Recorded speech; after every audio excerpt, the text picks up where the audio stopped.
सिद्धाणं नमो आयर्याणं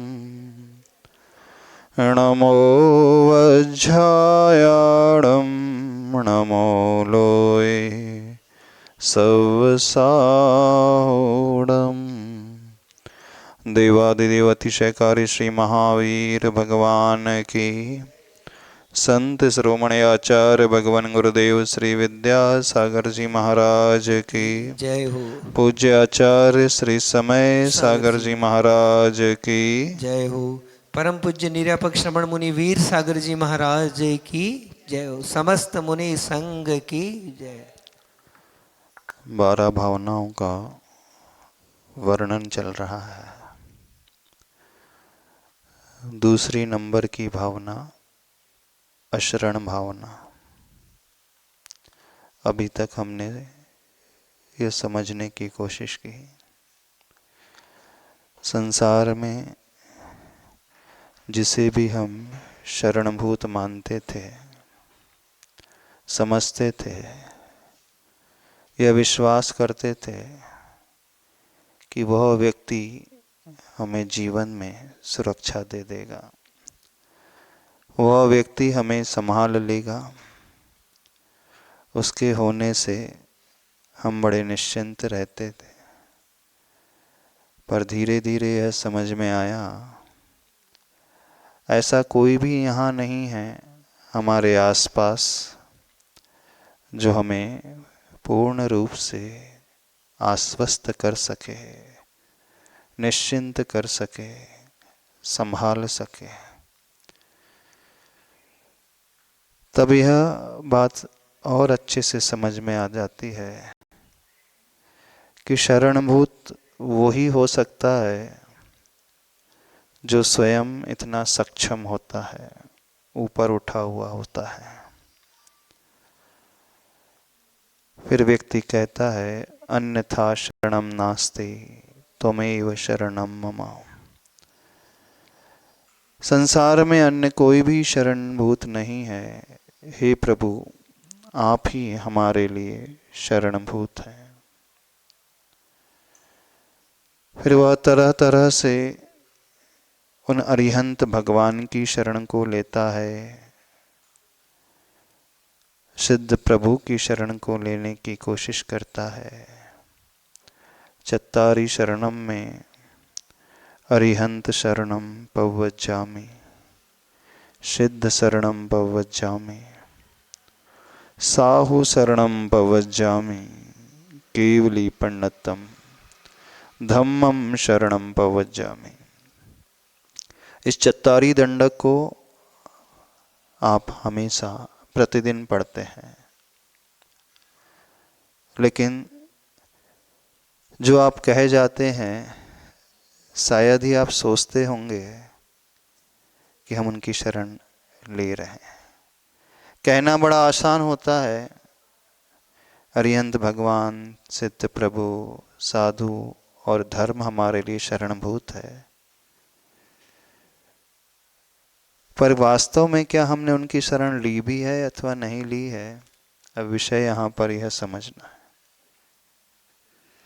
ऊपर से यह भी प्रतीत होता होगा आप सबको कि हमने तो अरिहंत भगवान की शरण ली है, लगता है ना।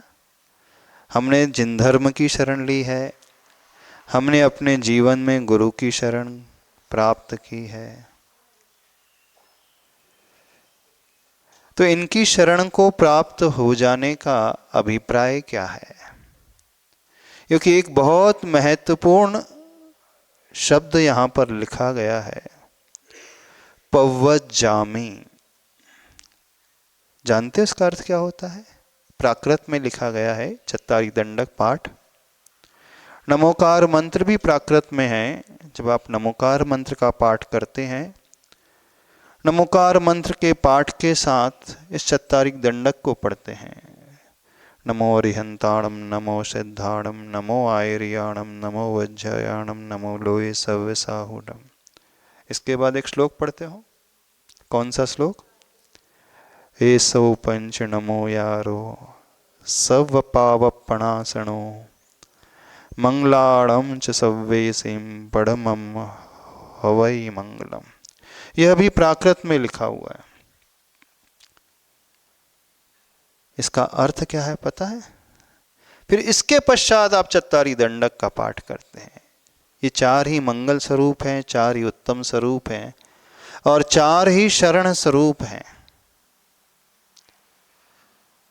हम आपको क्या समझाएं? एसो पंच नमो यारो समझा दे पहले।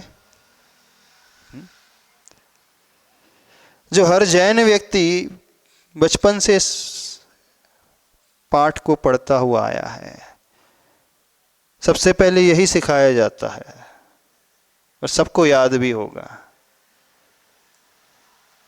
इनकी शरण लेने से ये पंच परमेष्टि ये सो पंच नमकारो नमो यारो सर्व पाप प्रणासनो, सभी प्रकार के पाप का ये नाश करने वाले हैं।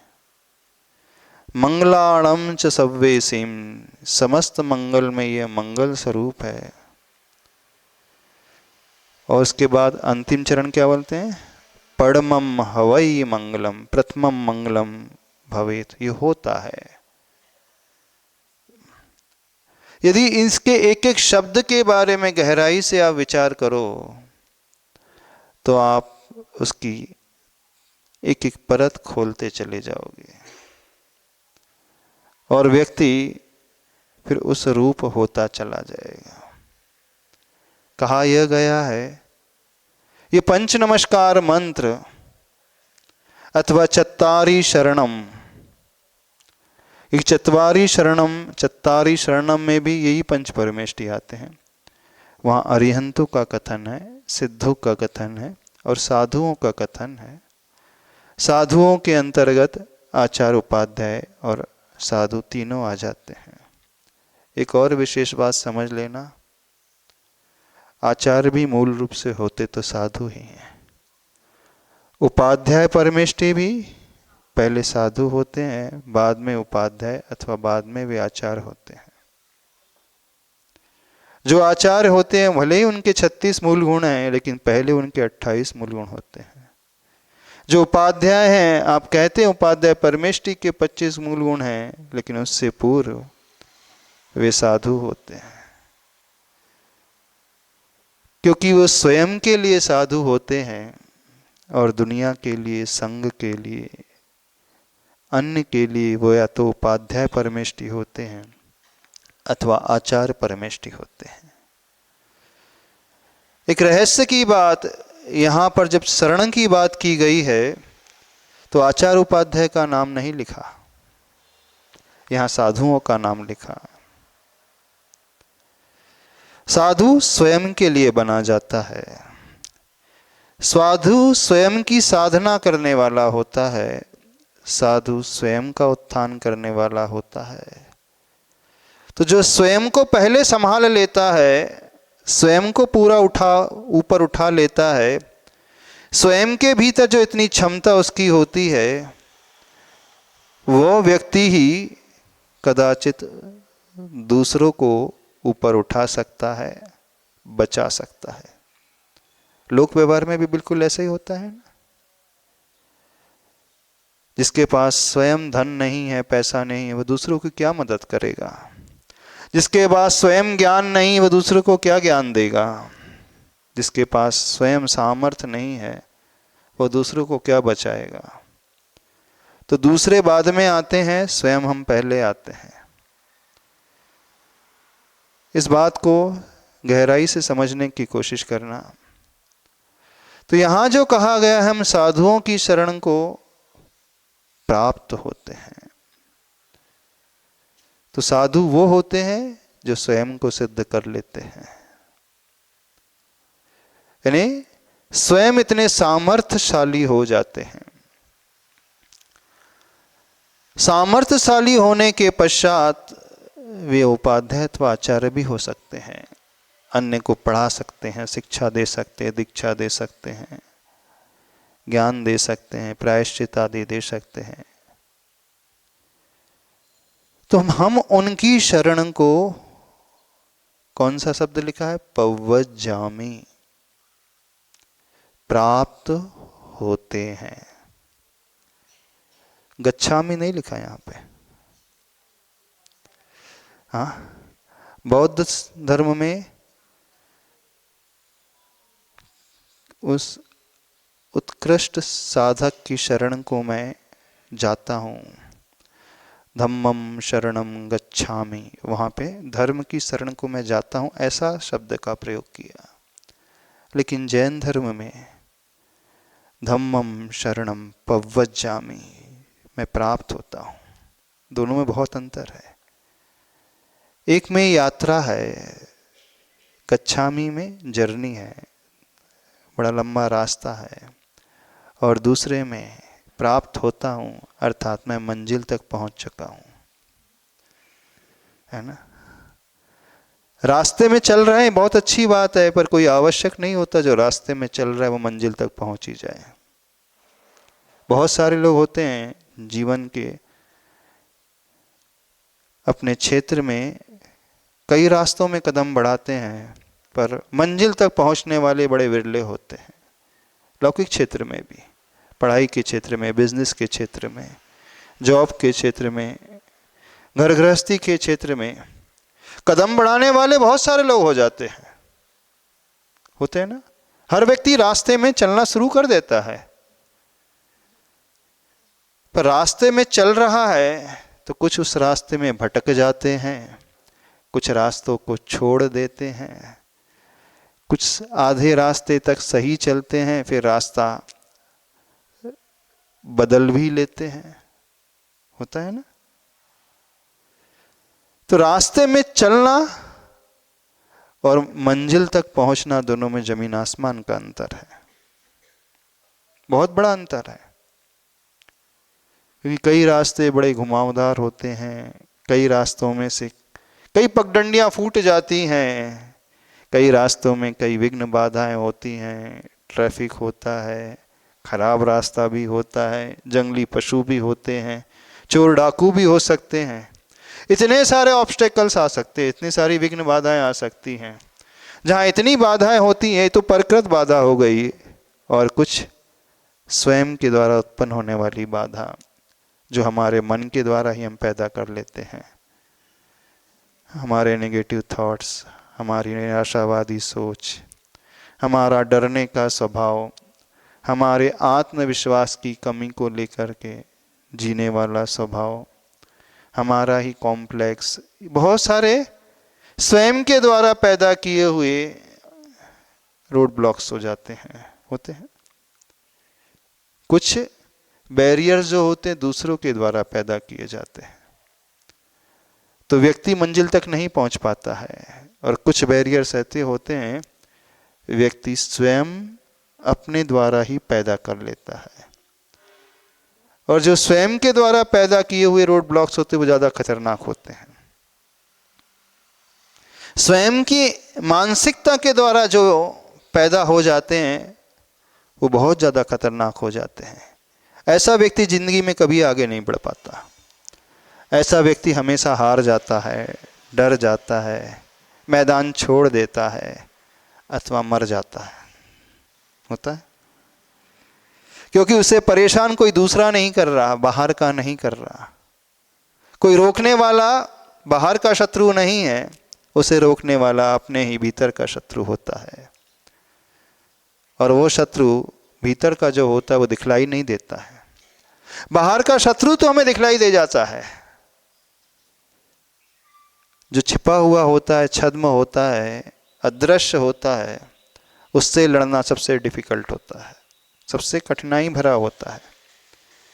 तो प्राय जिंदगी के इन मोर्चे पे आकर के अधिकांश लोग हार जाते हैं, हार जाते हैं, मन से ही वो थक जाते हैं, डर जाते हैं, अविश्वास से भर उठते हैं, अपने आत्मविश्वास को खो देते हैं और वह मैदान छोड़ देते हैं।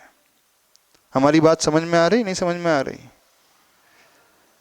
जब हम बात कर रहे हैं इस धर्म की, मैं शरण को क्या कर रहा हूं, बोलिए, पव्वज्जामि, साधु शरणम साहु शरणम पव्वज्जामि, मैं प्राप्त होता हूं।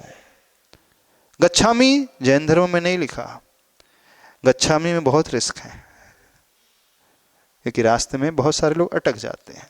पव्वज्जामि का अर्थ यह हुआ कि उसने सारी दूरी पूरी कर ली, जितनी लंबी दूरी थी वो चल चुका है, बस अगले ही कदम में वो उस द्वार को खोल लेगा जहां से एंट्री होती है।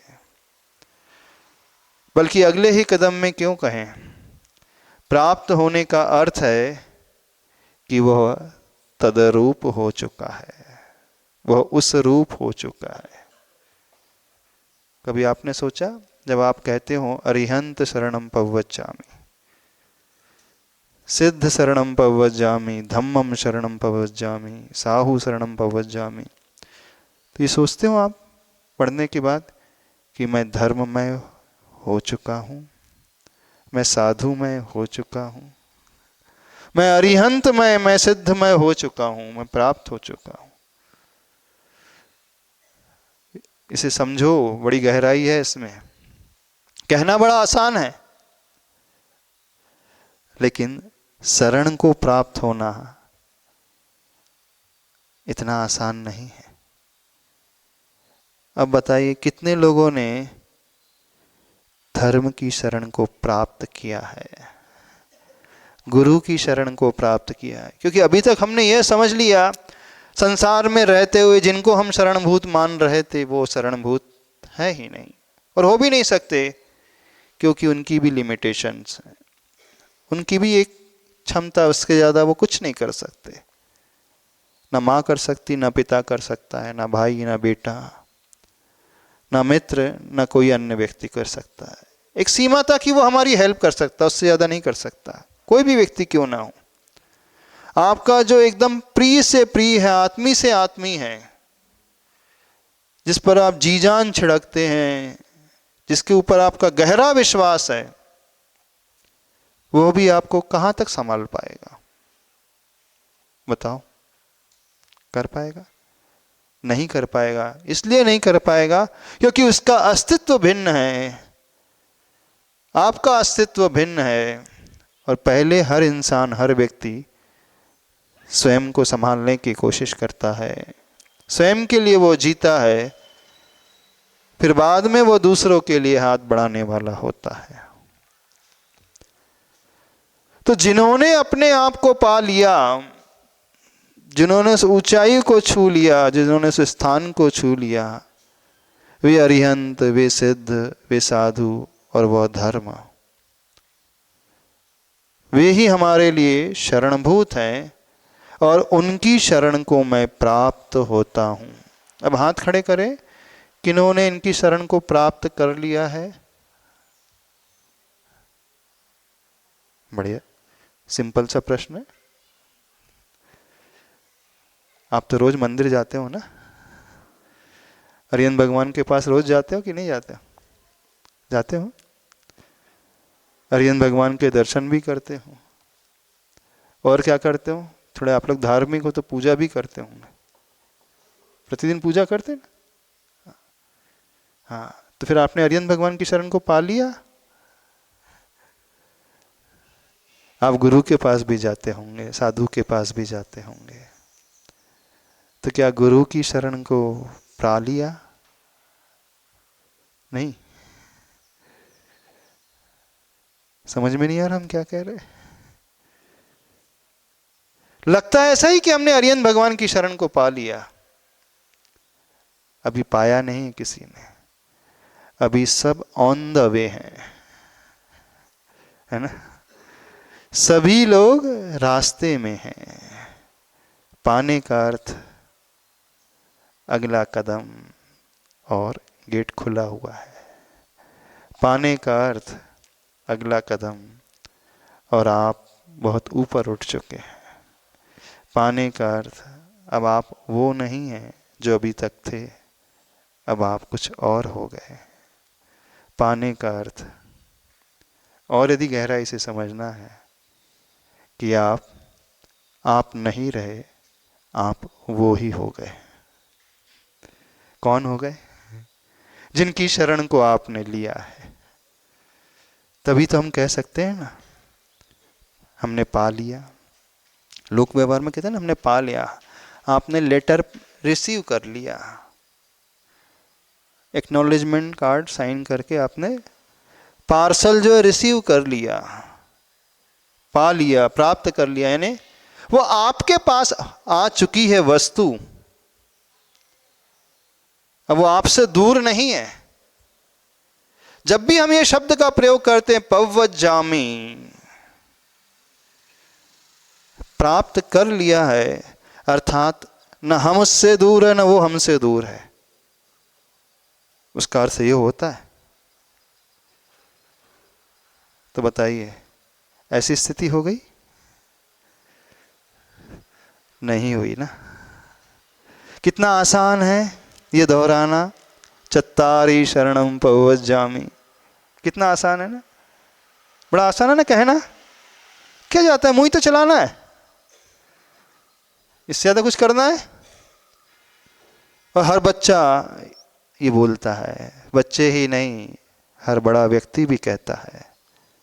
जब भी नमोकार मंत्र का वो पाठ करते हैं, उसके बाद ये ईशु पंच नमोयारो भी कहते हैं और चत्तारी दंडक भी कहते हैं। कम से कम एक बार तो अवश्य कहते हैं, प्रतिदिन कहते हैं मंदिर में जाकर के। जब आप पूजा करते हैं तो पूजा में ये दंडक आता है, और ये दंडक इतना महत्वपूर्ण, इतना महत्वपूर्ण है, इसकी विशेष बात समझना। जब पंचकल्याणक प्रतिष्ठा महोत्सव होते हैं ना, सूर्य मंत्र प्रतिमा को दिया जाता है, और उस सूर्य मंत्र में एक मंत्र होता है नमोकार मंत्र चत्तारी दंडक सहित ओम क्रौम स्वाहा। बस इतना ही जोड़ना है। यानी वो पत्थर से भगवान तब बनते हैं। ये सामान्य मंत्र नहीं है, ये बहुत महान मंत्र है, अतिशय को लिए हुए मंत्र है, क्योंकि इसमें सब कुछ छिपा हुआ है।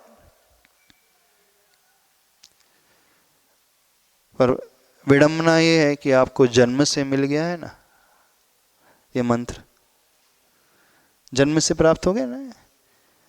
सबसे पहले आपको यही सुनाया जाता है। जब बच्चे का जन्म होता है, 1.5 महीने के बाद उसके पेरेंट्स लेकर के आते हैं गुरु के पास। क्या निवेदन करते हैं? इसे जैन बना दो, इसके कानों में उस मंत्र को फूंक दो। कौन सा मंत्र? यही मंत्र है नमोकार मंत्र, पंच परमेष्टि वाचक मंत्र। यानी मांगलिक मंत्र, उत्तम मंत्र और शरणभूत मंत्र, सब कुछ है इसमें। यही मंगल स्वरूप है, यही उत्तम स्वरूप है, और यही शरणभूत है। तो आपको तब से मिला है जब से आपने होश भी नहीं संभाला था।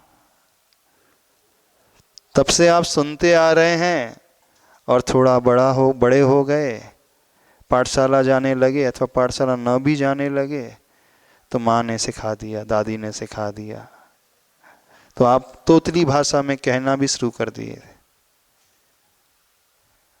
और फिर कंठस्थ भी कर लिया ना। कंठस्थ मात्र हुआ है, जिह्वा में बस आया है, मुख में बस आया है, अभी हृदय में और आत्मा में नहीं आया। तो इनकी शरण को प्राप्त करने का अर्थ क्या हुआ? इनकी शरण को पाने का अर्थ हम तन्मय हो गए, उसमय हो गए। जिनकी शरण हमने ली है, अब हमने उन्हें पा लिया है, प्राप्त कर लिया है। अब जिसे पाया है वो हमसे कभी दूर नहीं होगा, वो छूट नहीं सकता। जो पार्सल आपने रिसीव किया है वो आपके पास रहेगा, कोई और व्यक्ति आपसे लेगा नहीं। पोस्टल से पार्सल जो आता है ना, रजिस्टर पोस्ट से जो भी आता है, तो कुरियर सर्विस से जो आता है, आपने साइन कर दिया, उसे रिसीव कर लिया, वो आपके पास हो गया, आ गया, वो आपके पास रहेगा, हमेशा रहेगा। प्राप्त करने का अर्थ ये है कि वे प्रभु वे गुरु, वे अरिहंत, वे सिद्ध, वो धर्म, वो आपके पास हमेशा रहेगा। हाँ, अब बताना कितनों ने अरिहंतों की शरणों को प्राप्त किया है? किया है? नहीं किया है। इनकी शरण को लेना सीखो। जो इनकी शरण ले लेगा, विश्वास मानो, उसके जीवन में कोई दुख नहीं, कोई संकट नहीं, कोई पीड़ा नहीं, कोई परेशानी नहीं, कोई अवरोध नहीं, कोई बैरियर नहीं, ना बाहर का ना भीतर का। बाहर से भी कोई रोकने वाला नहीं होगा हमारे जीवन में, और भीतर से हमारा मन भी हमें रोकने वाला नहीं होगा। इसलिए नहीं रोकेगा, इसलिए बाधा उत्पन्न नहीं करेगा, क्योंकि हमने इन पंच परमेष्टि की शरण को प्राप्त किया है। समझ रहे हो? नहीं समझ रहे हो? क्या अर्थ है इसका? समझो, कोशिश करो। जो हम मुख से कह जाते हैं उसके बारे में सोचो तो सही, थोड़ा सा विचार तो करो सही। हम क्या कह जाते हैं, कितनी आसानी से कह जाते हैं, और हर व्यक्ति कह जाता है, बड़ी आसानी से कह जाता है। लेकिन जहां तक हम समझते कोई भी नहीं सोचता है। कितनों ने इसके बारे में सोचा? अभी प्राप्त करने की बात ही नहीं कर रहे। चलो, जो आप कह जाते हो अथवा जो आप पढ़ लेते हो, उसके अर्थ के बारे में कितनों ने सोचा आज तक? प्रतिमाधारी हो ना, सोचा कि नहीं? शायद अच्छे अच्छे विद्वान भी नहीं सोच पाते, प्रतिमाधारी होते हुए भी नहीं सोच पाते। आप कहोगे महाराज जी किसी ने बताया ही नहीं आज तक।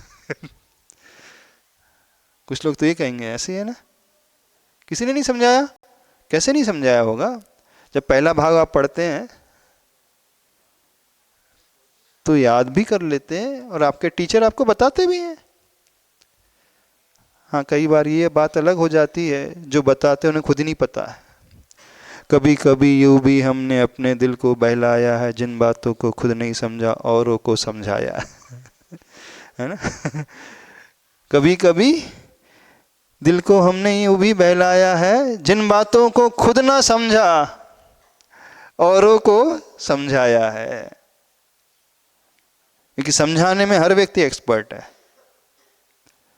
समझाना बड़ा आसान होता है, लेकिन समझना कुछ अलग ही बात होती है। और हर व्यक्ति ये समझाने के लिए बड़ा तैयार रहता है। यदि हम आप में से किसी को इनवाइट कर ले, इसके ऊपर कहें कि बोलना है, स्पीच देना है, प्रवचन देना है, तो कहीं निकल जाएंगे इससे भी अच्छी लैंग्वेज में, इससे शब्दों के चुनाव को लेकर के बात को डिलीवर कर देंगे, प्रवचन दे देंगे, कहीं निकल करके आ जाएंगे। कई वक्ता है निकल करके आ जाएंगे, अच्छे स्पीकर्स होते हैं ना, वो बड़ी अच्छी से बात को समझा देते हैं। अच्छे बड़े बड़े प्रवचनकार होते हैं, इतने अच्छे एक्शन करके, इतने अच्छे शब्दों का चुनाव करके, इतने अच्छे मुक्तों का इसमें इंक्लूजन करके, शेरो शायरी को मिला करके, कविताओं को मिला करके, श्लोक को मिला करके, ग्रंथ का रेफरेंस दे देंगे। जितना हो सकता है मुनिराज को भी ना पता हो, बड़े बड़े साधकों को भी अर्थ ना पता हो, उससे अच्छे तरीके से समझा सकते हैं, प्रवचन दे सकते हैं, और देते हैं। कई होंगे प्रवचनकार, लेकिन वे कैसे हैं? जिन बातों को खुद ना समझा औरों को भी समझाया है। सोचा करें, हम सभी लोग सोचें, हम अपने लिए भी कह रहे हैं, ये हमारे ऊपर भी लागू हो सकता है, क्योंकि हम आपको समझा रहे हैं, तो कोई आवश्यक तो नहीं है जो हम आपको समझा रहे हैं हम समझ भी गए हों।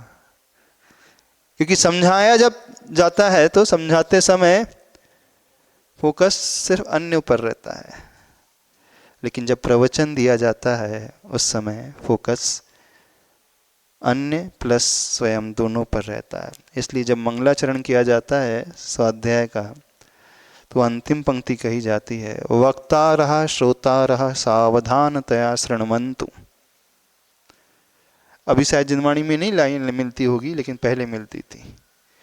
जब आप मंगलाचरण करते ना, ओकारम बिंदु संयुक्तम अस्य मूल ग्रंथ कर्तारा श्री सर्वज्ञ देवा तदुत्तर ग्रंथ कर्तारा श्री गणधर देवा प्रति गणधर देवा, ये सब समाप्त हो गई, ग्रंथ का नाम आ गया, आचार्य परमेष्ठी का नाम आ गया। फिर अंत में आता है वक्तारः श्रोतारः सावधानतया शृण्वन्तु, यानी वक्ता यानी जो प्रवचन करने वाला है, स्पीकर है, और जिसको स्पीच दी जा रही है वो ऑडियंस है।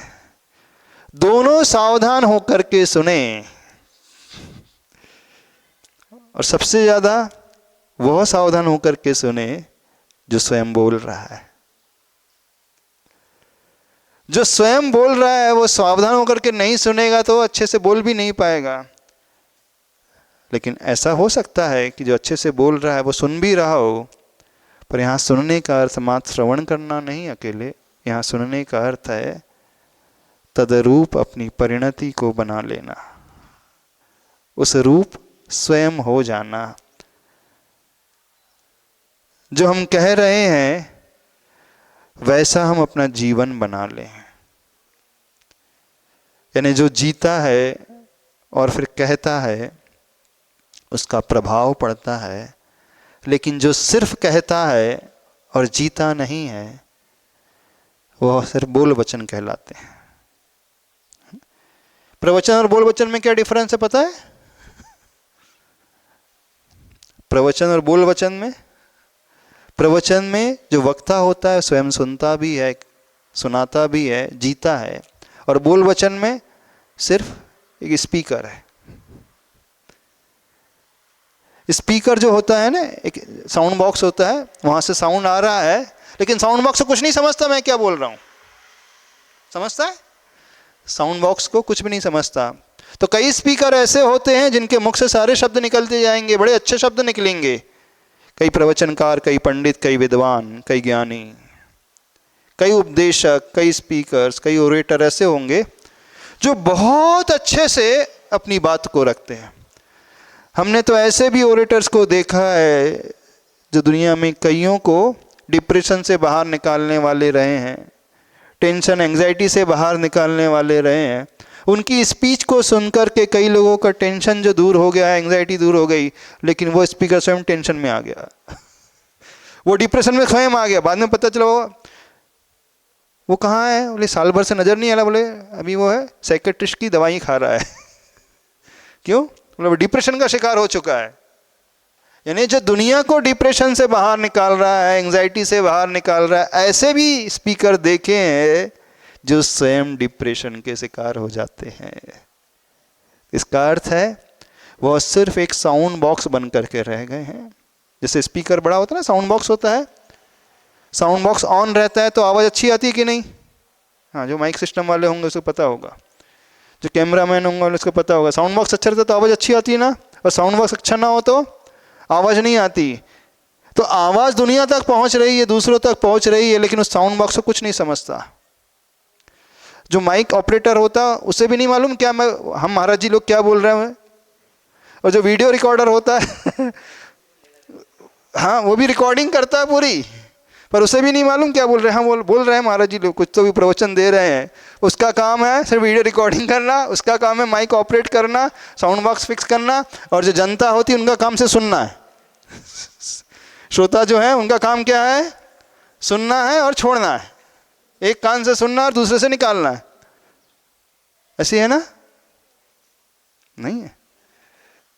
जो सुनकर के ग्रहण करेगा वो उन प्रभु की शरण को प्राप्त होने वाला हो जाएगा, और जो सुनकर के छोड़ देगा वो कहलाता है श्रोता। श्रोता किसे कहते हैं? श्रोता का लक्षण क्या होता है? श्रोता की पहचान क्या होती? जो सुने सो श्रोता। शाब्दिक अर्थ यदि हम समझने की कोशिश करें, जैसे कर्ता होता है कार्य करने वाला, तो वो डूअर माना जाता है। The person who do the work, who does the work. The person who just listen, वो सुनने वाला। तो आप लोग सिर्फ क्या हो? श्रोता हो ना? तो श्रोता का अर्थ क्या है? महाराज जी की वाणी को सुने, प्रवचन हो रहे हैं सुने, क्लास हो रही उसे सुने, बस सुन करके छोड़ दें। हाँ, तो श्रोता नहीं, श्रोता एक वर्ड है जो सिर्फ एक मात्र जो श्रोता है। कई प्रकार के होते हैं श्रोता, आगम में आता है 10 प्रकार के श्रोता का वर्णन है। एक सांप जैसा है, एक मच्छर जैसा है, एक मिट्टी जैसा है, एक पत्थर जैसा है, एक तोता जैसा है, छन्नी जैसा है, बहुत सारे हैं अलग अलग प्रकार के। एक हंस जैसा है और एक जो है जोंक जैसा है। कई प्रकार के श्रोताओं का वर्णन आगम में मिलता है। हंस जैसा श्रोता होता है, वो दूध पी लेता है और नीर को छोड़ देता है, क्षीर को ग्रहण कर लेता है, नीर यानी जल को छोड़ देता है।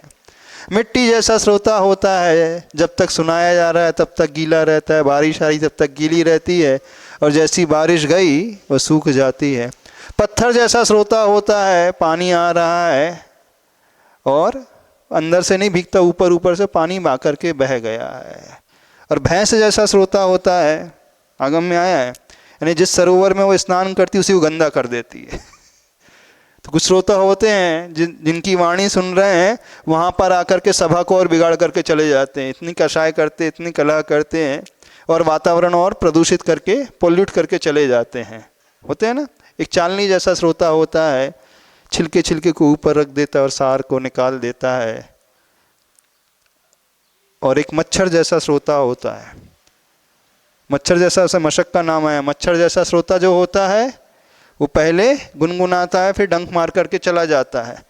पहले तारीफ करेगा, प्रशंसा करेगा, फिर उन्हीं का घात करके चला जाएगा। और एक सर्प जैसा श्रोता होता है, कितना भी मीठा दूध पिलाया जाए वह विष ही उगलता है, कितना भी अच्छा समझाया जाए वह विपरीत ही अर्थ ग्रहण करके उसका प्ररूपण करेगा।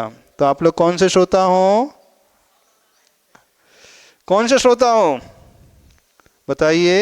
एक जोंक जैसा भी श्रोता होता है, कीड़े जैसे गाय के थन में एक प्रकार का विशेष कीड़ा लग जाता है जो उस थन के चारों तरफ रहने वाले सड़े हुए खून को ही पीता है, लेकिन मीठे दूध को नहीं पीता। वहीं पे मीठा दूध भी है गाय का और वहीं पे सड़ा हुआ खून भी, मरा हुआ खून भी है। तो एक प्रकार का कीड़ा होता है, वो सिर्फ उस मरे हुए सड़े हुए खून को पीने वाला होता है और मीठे दूध को छोड़ देता है। तो कुछ श्रावक श्रोता ऐसे होते हैं, वो सिर्फ छिद्रान्वेषी दृष्टि लेकर के आते हैं, कहीं से कुछ स्खलन हुआ ही नहीं स्पीकर का, अपने को वो ग्रहण करना है। कहीं कोई मिस्टेक हो गई नहीं कि बस उसको सुनना है और उसका प्रचार प्रसार कर देना है, यानी अच्छी बात नहीं ग्रहण करेंगे।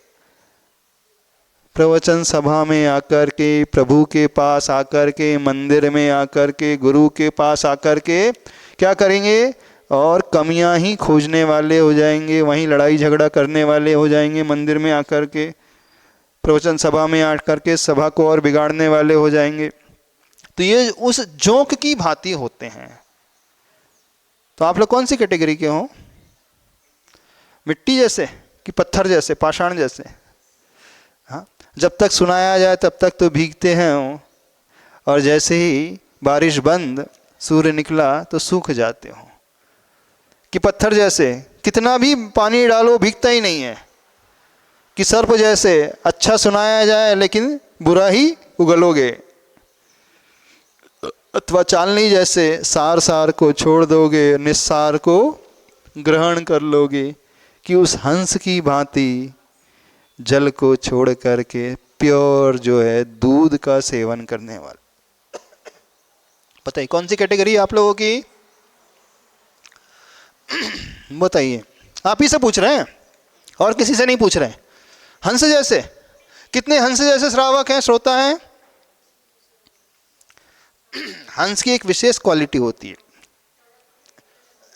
सिर्फ हंस के पास ये विशेषता होती है, उसे जो दूध दिया जाता है, पानी मिला दूध, तो उसमें सिर्फ वो दूध को ग्रहण करता है। ऐसा फिल्टर लगा रहता है उसके मुख में कि वो सिर्फ उसमें से दूध ही लेता है और पानी को छोड़ देता है।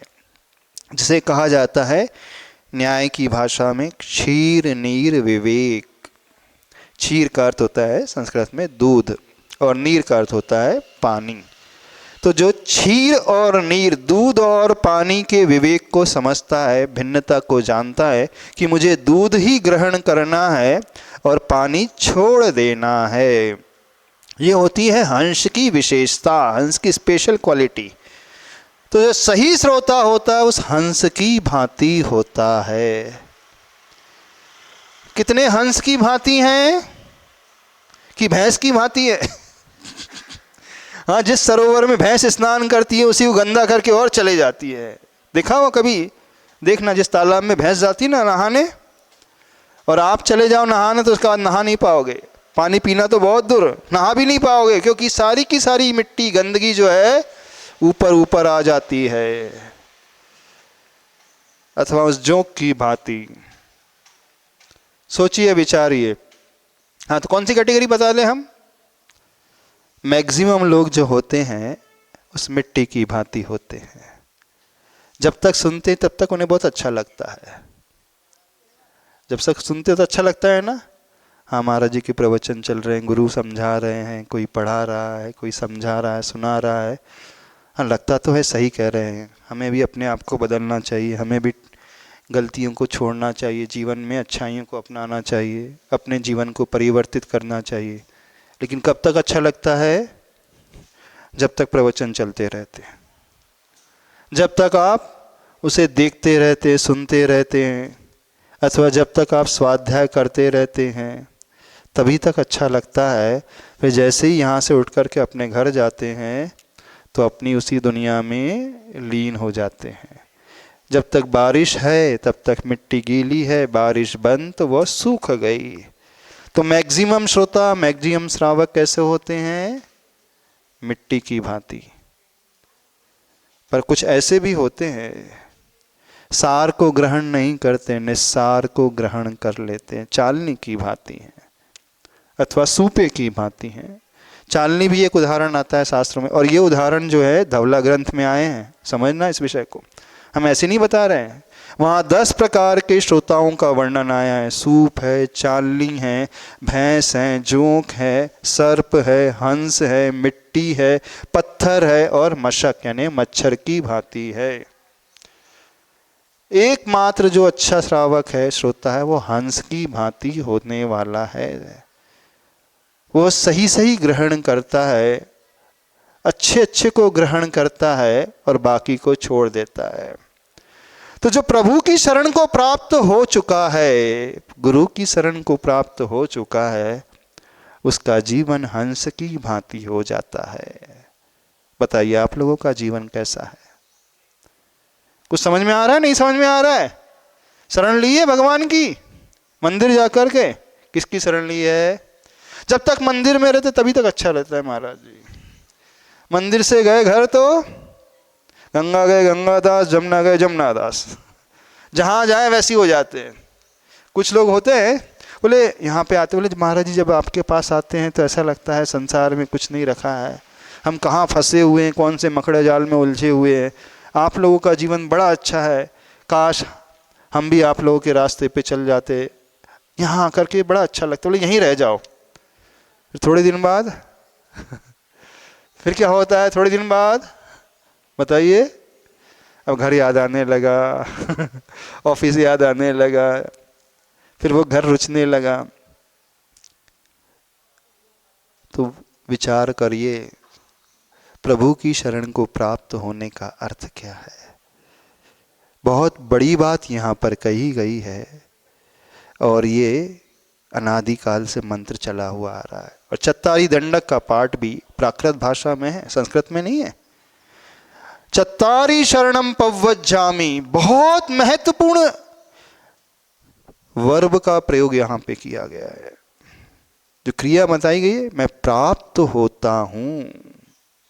गच्छामि नहीं लिखा अपने यहां, जैन धर्म में धम्मम शरणम गच्छामि नहीं लिखा, अन्य जगह लिखा है धम्मम शरणम गच्छामि, यहां कहा गया धम्मम शरणम पव्वज्जामि, मैं प्राप्त होता हूं, यानी मैं पहुंच रहा हूं, मैं मंजिल तक पहुंच रहा हूं, मैं उस रूप हो रहा हूं, मैं धर्म रूप हो रहा हूं, मैं प्रभु रूप हो रहा हूं, मैं गुरु रूप हो रहा हूं। ये कहलाता है शरण को प्राप्त करना, ये कहलाता है उनकी शरण को ले लेना। यानी जिसका जीवन उस हंस के जैसा बन जाए, पूरा इस प्रकार का हो जाए, उसका पूरा व्यवहार बदल जाता है, उसका आचरण बदल जाएगा, उसकी सोच बदल जाएगी, उसके शब्द बदल जाएंगे, उसके हर कार्य बदल जाएंगे, उसका नजरिया बदल जाएगा। दुनिया वही रहेगी, परिस्थिति वही रहेगी, सराउंडिंग वही रहेगा, उसमें कोई चेंजेस नहीं आएंगे।